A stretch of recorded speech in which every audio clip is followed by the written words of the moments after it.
us. There'll be a time, let me tell you ahead of time. There'll be a time that will just be 7 days and 7 nights, no food. Hallelujah. But you know what? The result will be worth it because you will see the glory. Say amen. Yeah. You will see the glory.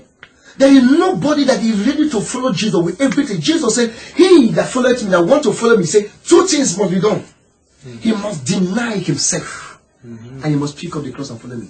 Self-denial comes before the picking of the cross. Self has been the greatest problem of man. And man has been the greatest problem of God. Satan is not God's problem. It's we that is God's problem.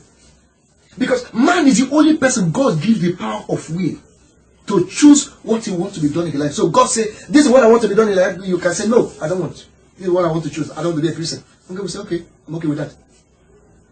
Hallelujah. So Jesus said, he that wants to follow me, 2 things he must do. He must deny and say, I must pick the cross. In the denying of the self is where many run away. Who wants to deny himself of food? There's a time where you deny yourself of sleep. Who wants to do that? Not few now in the kingdom, in the world that we're in today. Because so many, said as the world is getting more and more modernized and technology is coming out, the same women are being distracted in the kingdom. But it's up to you determining on the future you want to stay focused. Praise the Lord. So this pillar summit is a period of building. We're not starting anything now. It's just a period of building the pillars. Like what Nahum said, affliction shall not rise again the second time. You know, when you build the leaders, give them any responsibility, they'll be able to handle it. Hallelujah. I said hallelujah. Amen. So because of this, please, within all these periods, it should be demanding. I'm telling you ahead of time. It should be demanding. Because if from next week Sunday, we'll give details of the processes, the things will be climbed, the mountains will be going through. Just for the go. There is no ministry today you see that didn't pay the price. Oyedek once I was talking about, he said they fasted for 2.5 years before they kicked off. Of course, the ministry was already in progress, but this price they were paying that time was already in motion. He said 2.5 years, all the minister was in fasting. He said to the extent there was one time he was vomiting blood. You know, there's a place of Jesus have paid the price for us. There's a place. But there's also a place of buffeting the body, knowing that the only thing that can stop you is self, which is the body, to hit destiny. Hallelujah. So let's go into God's word as we begin. Today is just an introduction to what we'll be going through. It's going to be raw God's word. We'll be beginning from the beginning as if many of us don't even know the Bible. And we'll be entering deep on the process to something that will stagger most of our minds because it is a teaching for maturity. So it's not a teaching that will go on a normal Sunday service and they'll be preaching it. Because you know there'll be babes in the congregation. So you don't utter such words. The leaders they will be built with those things because these are the things that sustain the kingdom, that sustain the house. Hallelujah. Matthew chapter 18. Verily I say unto you, yes, whatsoever ye shall bind on earth shall be bound in heaven. Start from verse 16. But if he will not hear thee, then take with thee 1 or 2 more, that in the mouth of 2 or 3 witnesses every word may be established. 17. And if he shall neglect to hear them, tell it to the church, unto the church.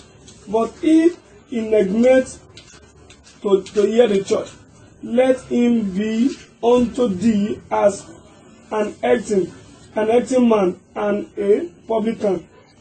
Verily I say unto you, whatsoever ye shall bind on earth shall be bound in heaven, and whatsoever ye shall loose on earth shall be loosed in heaven. Again I say unto you. Read that verse 18 again. Verily I say unto you, whatsoever ye shall bind on earth shall be bound in heaven, and whatsoever ye shall loose on earth shall be loosed in heaven. Whatsoever you shall bind on earth, for you to see the authority that God has given to man. He said, whatever you shall bind on earth shall be bound in heaven. Now, I have said several explanations about it. Okay, go to Matthew chapter 16. Yes. Start from verse 16. Or just Start from verse 17. Like 1916, 17. And Jesus answered and said unto him, Blessed art thou, Simon Barjona, for flesh and blood hath not revealed it unto thee, but my Father which is in heaven. And I say also unto thee, that thou art Peter, and upon this rock I will build my church, and the gate of hell shall not prevail against it. And I will give unto thee the keys of the kingdom of heaven. It's okay. Now we're going to take it one by one. Now, first of all, he said, flesh and blood, blessed art thou, Simon, son of Barjona. Because flesh, then he's revealing the reason why he said you are blessed. He said, this is the reason. Because this thing was not revealed to you by flesh and blood. So because God gave you this revelation, it attracted a blessing. It's just like putting a magnet beside a metal and expect it's not a magnet. Now, he said that this is the reason why I call you blessed. Because you were able to receive a revelation from God. Now, you now go down, he said, thou art Peter. Was he not Peter before? Now, his name has only been Peter. Jesus changed his name before this time. So this is not the first time that Jesus is changing his name from Simon to Peter. He had changed his name before this chapter, that his name, your name shall be Peter. Now, he has said it before. This is not the first time. So, how come he said, thou art Peter? He knows from the beginning that his name was Peter. But it is those that translated the scripture that want to put people in the balance. But they are putting people more in confusion. Because if you look at that place, you find out that actually Jesus was talking about the revelation that Peter received. Then he said, thou art Peter. Now, if you check the meaning of the Peter, it means a rock or a tomb. Now he said, upon this rock. So those that translated wanted people to, to understand that he was not talking about the Peter, that he was talking about the rock, which means the revelation. And the church have gone ahead and said, yes, Peter is the foundation of the church. Jesus even said it, thou art Peter, and upon this rock. Because the name of the Peter, and Jesus said, and that merit. Now he said, thou art Peter on this rock. And Peter means a rock. He was actually passing a revelation to the body. And what was that revelation? Whatever revelation you get from the Bible, you become it. Any rhema that God reveals to you from that day, you are that thing. So he said to Peter, he said, because of the revelation you have received, thou art rock. The very because that revelation is a rock. You don't get me? Hallelujah. Now, the revelation, he received a revelation, he said, on this rock, meaning on the revelation that Peter received that Jesus is Christ. That he's going to build the church on that revelation. And that revelation, Jesus called it the rock. Why? Because Jesus is one with the word. And the word, he said, they drank from that rock that followed them. And that rock was who? Christ. So Christ is the word. And Christ is Jesus. And Jesus is the word. So when he said to Peter, thou art Peter, though that translator was here that have tried to mislead us. Because what actually Jesus said, that thou art rock. In other words, the same revelation you have received, you have become it. Because on the preceding phrase, he said, on this rock I shall build. Which rock again is he talking about? The revelation he received, he became it. And on that revelation, he was going to build the body. Then he said that the gates, not gates. He used the word plural there because he's trying to pass a message. And the gate of hell shall not prevail. So, meaning until the church is built, there will always be a prevailing of the gates of hell over the church. He said, I will build my church and the gates of hell shall not prevail. So until the building process is done, the prevailing continues.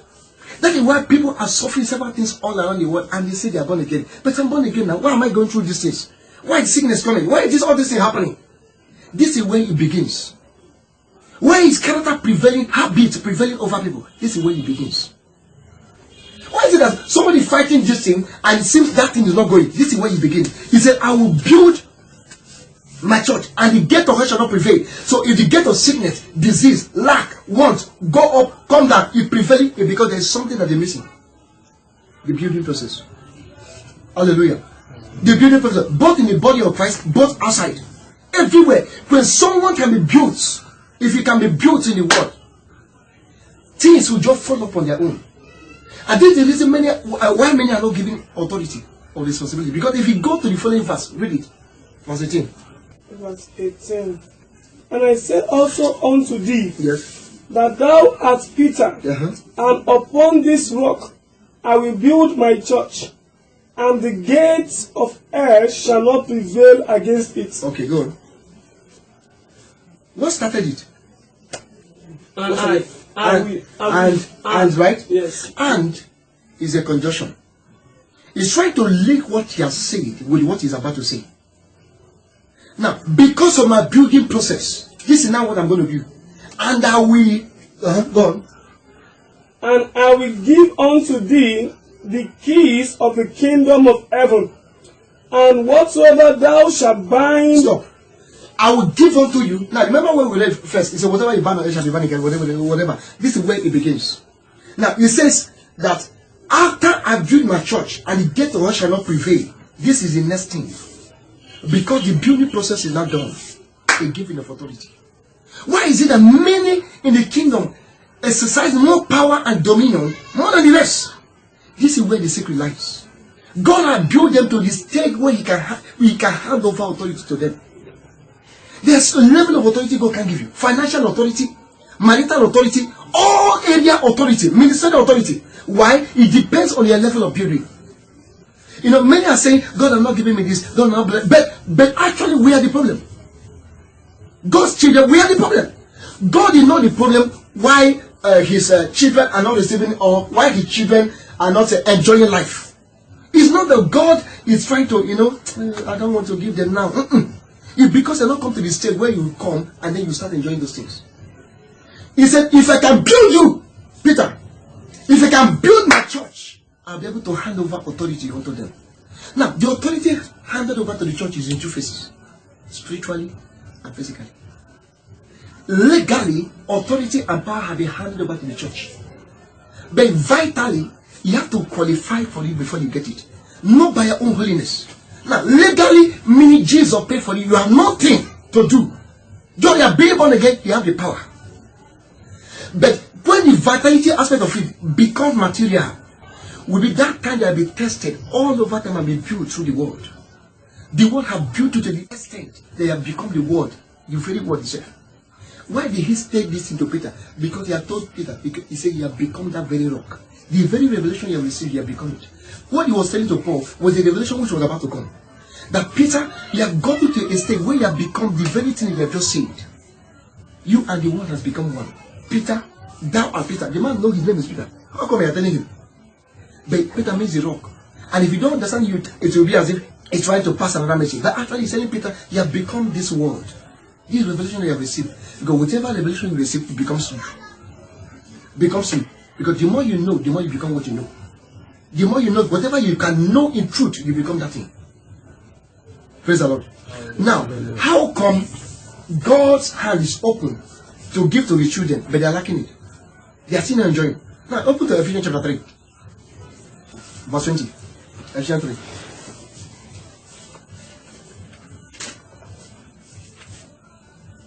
Are we there? Verse 20. Yes. It's now also you that is able to do exceedingly abundantly above all that ask or think, according to the power that worketh in us. Okay, he said, now unto Him that is able to do abundantly above all that we ask or think. Hallelujah. Now, it says in this way that God can do anything. For you to see why I was saying, why was it that He mentioned, He said, and I will give unto you the keys of the kingdom. And what preceded it was what? I will build. So the building brings about a giving of authority. You have heard about so many men of God that when they get to the stage, He said, and I was so and so, so God the Lord said unto me, and I'm sending you to the God. I think Pastor was saying one day, he said at about 3 a.m., he said, he saw Jesus that preached him, and he was crying. He said, what's crying? Why are you crying? He said, after all I did to my body, he is still sorry, but I'm sending you to go. Now, why did he say same Pastor Chris before? All that to this. It is still you get to in life, God will vitally hand over authority to you because He has built you through the word. Was that authority not there from the beginning? It was there. But allowing you to use that authority, it will kill you. It's just like giving a gun to a child. On the process of playing, that child will kill himself.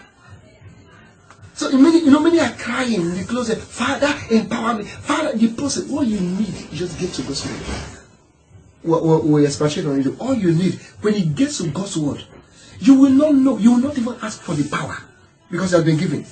But the material aspect, the reality of that power that you are crying for, will come if you can spend enough time in God's word. What will He do to you? Will He give you that power? No. Because there are some certain things in man that is delaying those things that the man is carrying from manifesting. You are carrying power already. But some things that I like a book this man wrote, Watchman he said, the breaking of the outer man and the release of the spirit. Because self is still the problem. So God's word will be dismantling it. As God's word is entering you, things will be cutting down. Things will be cutting down. Now, in that place he said that He's able to do. So the problem is not God. God is able to do anything abundantly above all we ask or think. Now, but there is something that He said there. He said, I'm going to do it through something. He said, the way King James put it is a bit limiting. He said, according to the power that worketh in you. Do you notice He didn't say according to the power that is in you? This is the reason. Because many do not, they want to be lazy in the kingdom. They don't want to do any spiritual stuff. Now, He's able to do anything. They can ask or think, yes. But there's a responsibility you have to play. And until you play it, they are limiting Him. He said, I can do all those things. But it's according to one thing. According to the power, not the power that is in you, but the power that is working. He must be working, brother. Something was operational in you. He said, according to the power that worketh in you. Philippians chapter 3 verse 13. He said, for it is God that is at work within you, both to will and to do of His own good pleasure. Now, it is God that worketh in you. But the outside working is up to you. So the Bible says, 2 Corinthians chapter 6, verse 1 down. He said, for we are co-workers together with Him. So God is working within you. But until you start working from without, which means going after His word. Now, Paul says something. He said, I'm not ashamed of the gospel, for it is the power of God unto salvation. So God's word is God's power. Now, when you are going after God's word, remember He said that He's able to do abundantly above all you can. But He said, according to the power that worketh in you. If God's word is not operational in you, brother, you are limiting God. And even though God is able to do anything you can ever think of in life, until that word, God's word, is operational in you. How? By you going after God's word. This message was brought to you by the Visionaries Ministries. For more information, please call 070-6319-8257 or send a mail to infovisionaries@yahoo.com. Or better still, you can find us on the web at www.thevisionariesministries.blogspot.com. God bless you.